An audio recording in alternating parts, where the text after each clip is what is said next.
ओम शांति। 4 जुलाई 2023 की साकार मुरली से होमवर्क। आज की मुरली से हम लक्ष्य लेंगे, माया जीत बन श्री कृष्ण समान जगत जीत बनना है, अर्थात विजय का राजाई में विजय का तिलक लेने का पुरुषार्थ करना है। इसके लिए आज हम अटेंशन देंगे याद के ऊपर, श्रीमत के ऊपर, पवित्रता के ऊपर और सेवा के ऊपर। याद के लिए बाबा ने कहा, तुम बाप की याद से तुम्हारी अंतमति सुगति हो जाती है, हिसाब किताब चुकतू हो जाते हैं, विकर्म विनाश हो जाते हैं और अवस्था परिपक्व बन जाती है। इसलिए योग बल से तुम अपने आप को राजाई का तिलक दो। तो योग बल को जमा करने के लिए तो हमें निरंतर बाप की याद में रहना होगा। तो निरंतर बाप की याद में रहने के लिए एकांत में बैठकर अपने आप से बातें करनी होगी और शिव बाबा को याद करना होगा, बाबा मैं आपकी हूँ, मैं आपसे पूरा वर्षा लेकर ही रहूँगी, मैं आपके ऊपर बलिहार जाती हूँ। तो बाबा भी 21 जन्मों के लिए हमारे ऊपर बलिहार जाते हैं। तो बाबा ने दूसरी विधि निरंतर याद की बताई कि बुद्धि में स्वदर्शन चक्र फिरता रहे। मनन चिंतन करना है कि वी आर एट वॉर, हम युद्ध के मैदान में हैं। हम परम धाम जाकर फिर हम स्वर्ग में ज़रूर पधारेंगे। हम ब्राह्मण ही देवता बनते हैं, हम ब्राह्मण ही सूर्यवंशी, चंद्रवंशी, वैश्यवंशी, शूद्रवंशी बनते हैं।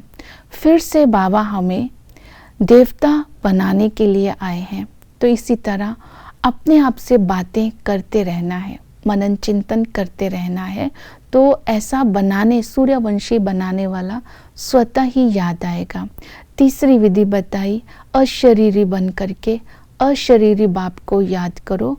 तो वो तभी बन सकते हैं अशरीरी अगर देही अभिमानी बनने का अभ्यास सारा दिन रहेगा, अर्थात देही के भान में रहकर हर कर्म करेंगे।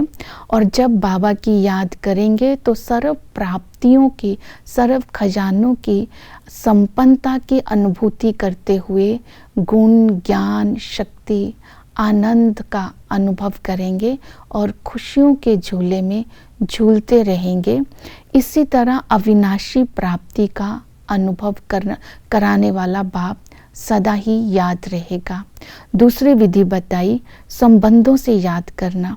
पिता के संबंध से वर्षे का अधिकारी बनते हैं, टीचर के संबंध से ऐसी नॉलेज देते हैं जिससे स्वर्ग की बादशाही मिलते हैं।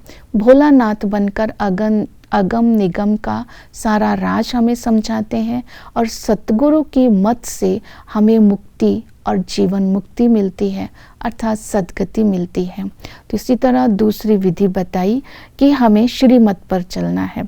श्रीमत पर चलने से ऑटोमेटिकली ही राजाई का तिलक मिल जाता है। आज बाबा ने श्रीमत दी कि फुल मार्क्स लेने के लिए मेहनत करनी है, निर्भय बनना है और निर्वैर बनना है।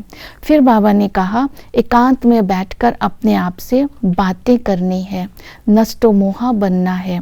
तो आज की ये श्रीमत अटेंशन में रखनी है। और पवित्र बनने के लिए बाबा ने कहा कि 5 विकारों पर विजय प्राप्त करनी है। तो 5 विकारों पर विजय प्राप्त करने के लिए बाबा ने स्मृति दिलाई कि सारा दिन इसी नारायणी नशे में रहना है कि हम माया जीत जगत जीत बनने वाली आत्माएं हैं। तो माया जीत जगत जीत अर्थात भविष्य का नशा जब होगा तो पवित्रता की धारणा रहेगी। तो हमें भविष्य के जो सतयुग है उसको सारा दिन स्मृति में रखना है। वहाँ हर आत्मा 16 कला संपूर्ण होती है, सर्व गुण संपन्न होती है, 4 धन होता है, सदा सुखी होते हैं और वहाँ एक धर्म होता है। तो ये स्मृति करते करते आत्मा के अंदर पवित्रता के संस्कार इमर्ज होते जाएंगे और वैराग्य को सामने रखते हुए नष्टो मोहा बनना है।